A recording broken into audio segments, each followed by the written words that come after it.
Hello বন্ধুরা, আপনাদের জন্য আজকে একটা দারুণ সুখবর নিয়ে চলে এসেছি যে পিএম কিষাণের 17তম কিস্তির টাকা সবারই অ্যাকাউন্টে ঢুকে গিয়েছিল।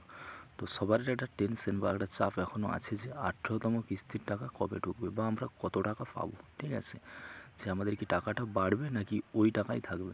তো চলুন আজকে সব কিছু দেখে নেব। আর আপনারা যদি চ্যানেলে নতুন হয়ে থাকেন তো ছোটো করে একটা সাবস্ক্রাইব করে দেবেন, একটা লাইক আর একটা কমেন্ট করতে আপনারা ভুলবেন না। ঠিক আছে, তো 17তম কিস্তির টাকা অনেকে হয়তো কেউ আগে পেয়েছেন, কেউ পরে পেয়েছেন। 18তম কিস্তির টাকা কবে পাবেন বা কীভাবে পেতে চলেছেন। তো বন্ধুরা, আপনারা গুগলে চলে যান। গুগলে এসে লিখবেন পিএম কিষাণ। পিএম কিষাণ লেখার পরে পিএম কিষাণ গভর্নমেন্ট দেখবেন লিঙ্ক চলে এসেছে। ওই লিঙ্কে এসে আপনারা টাচ করবেন। ঠিক আছে, লিঙ্কে টাচ করার পরে ডেস্কটপ মোড করে নেবেন, কারণ ডেস্কটপ মোডটা না করলে আপনারা কিছু বুঝতে পারবেন না। ঠিক আছে, তো ডেস্কটপ মোডটা করার পরে আমার এখানে নেট স্লো চলছে, তাই দুবার ধরে আমাকে ডেস্কটপ মোড করতে হবে।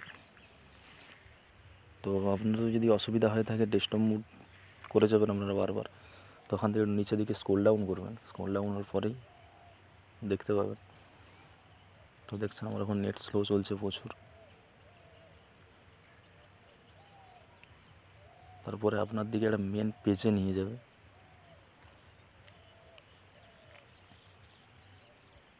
দেখতে পাচ্ছেন মেন পেজে এসে আপনারা দেখে নেবেন নাম্বার আর হচ্ছে ওটিপি আর মোবাইল নাম্বার দিয়ে। তারপরে দেখতে পাচ্ছেন যে পিএম কিষাণের 18তম কিস্তির টাকা 5ই অক্টোবর দেওয়ার কথা ছিল। তো আজ দুপুর 11টা 30 থেকে টাকা দেওয়া সবারই অ্যাকাউন্টে চালু হয়ে যাবে।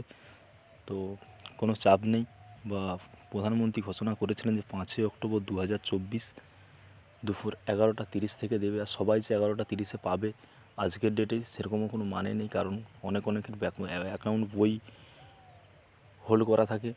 ঠিক আছে, লোনের জন্য কারো আবার মোবাইল নাম্বারে ডিস্টার্ব থাকে, সেই জন্য হচ্ছে টাকা ঢুকতে দেরি হয়। তো আপনারা যে যার একটু অ্যাকাউন্ট বই বা নাম্বারগুলো একটু চেক করে নেবেন। চেক করার পরে আপনারা মোটামুটি যে আমি যেভাবে দেখলাম গুগল করে নেবেন। ঠিক আছে।